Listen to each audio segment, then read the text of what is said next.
Assalamualaikum. Hai semua, apa khabar? Semoga sihat hendaknya. Amin.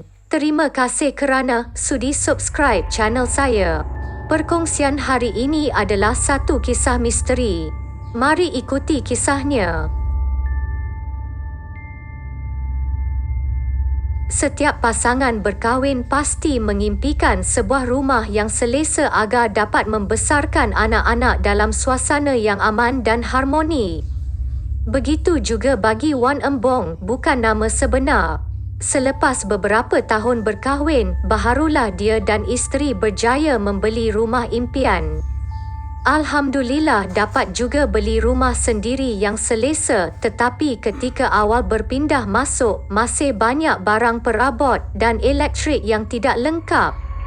Perlahan-lahan kami membeli satu persatu barang-barang rumah, termasuklah dari sofa, meja makan, kabinet TV dan almari.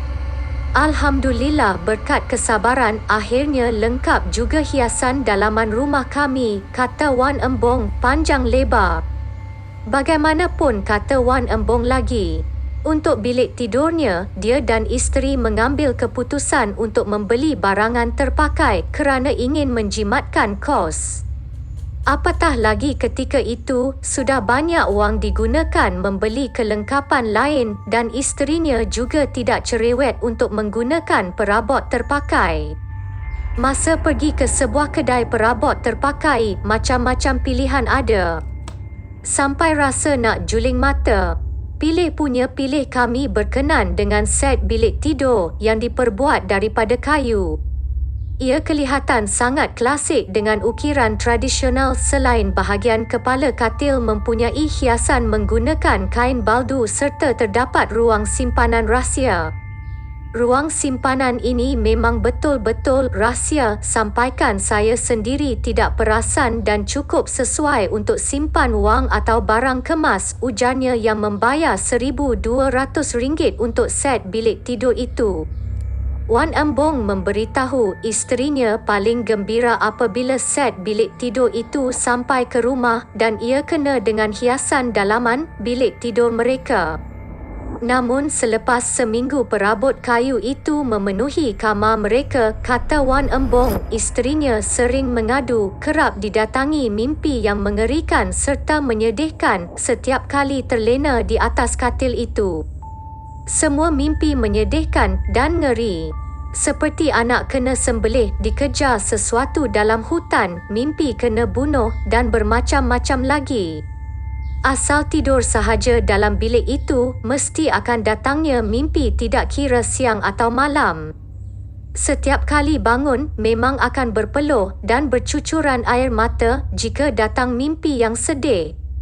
Ceritanya, Wan Embong bagaimanapun memberitahu sejak set bilik tidur itu sampai, dia belum berkesempatan tidur di situ. Kebiasaannya, dia akan tidur di bilik berasingan kerana mengalami masalah dengkur yang teruk. Katil itu digunakan oleh isteri dan anak kedua mereka manakala dia akan tidur di bilik paling kecil di dalam rumah mereka. Ceritanya, dia pada awalnya menganggap apa berlaku pada isterinya sebagai perkara remeh dan mainan tidur, tetapi ia berterusan sehinggakan apabila bangun tidur ada rambut putus yang lurus di atas katil. Isteri sudah ikhtiar membaca doa, mengambil wuduk sebelum tidur dan membaca ayat-ayat amalan sebelum tidur. Namun keadaan tetap sama.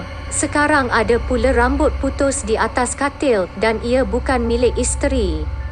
Orang kata, belum kena batang hidung sendiri, memang tak akan percaya. Sehinggalah suatu hari ia berlaku kepada diri saya sendiri, ujarnya. Pada suatu petang sekitar pukul 3, Wan Embong memberitahu dia tertidur di atas katil itu dan telah bermimpi berada dalam sebuah penerbangan. Dalam mimpi itu pesawat dinaikinya tiba-tiba hilang kawalan lalu terjunam sebelum terhempas. Dan Wan Embong berkata dia berasa kejadian itu seperti benar-benar berlaku. Sampaikan masa pesawat itu terjunam ke bawah pun, saya dapat rasa gayat yang teramat dengan jeritan dan tangisan penumpang lain. Sebelum ia terhempas di dalam laut. Dalam mimpi saya, semua mangsa terkorban kecuali saya, dan apabila terjaga, saya menjadi ketakutan dan berpeluh-peluh. Saya jadi kaku, terkejut dan rasa menggeletar, imbaunya. Ketika itu juga, kata Wan Embong, hatinya mula terdetik dan mengesyaki masalah dihadapi oleh isterinya sebelum ini berkemungkinan adalah disebabkan katil tersebut kerana selama ini mereka tidak pernah mengalami kejadian seumpama itu. Masih enggan mempercayai perkara yang dianggap mainan tidur. Wan Embong memberitahu selepas kejadian itu dia tidur di bilik sama bagi menguatkan semangat isterinya, namun keberaniannya pula tercabar.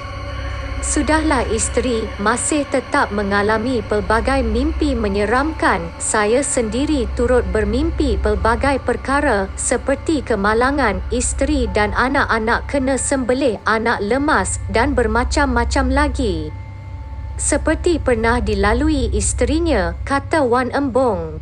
Kemuncak kepada mimpi mereka apabila terdapat dua entiti yang mengganggu di dalam mimpi, dan ia makhluk sama apabila mereka berkongsi mimpi tentang kelibat yang pernah muncul di hadapan mereka.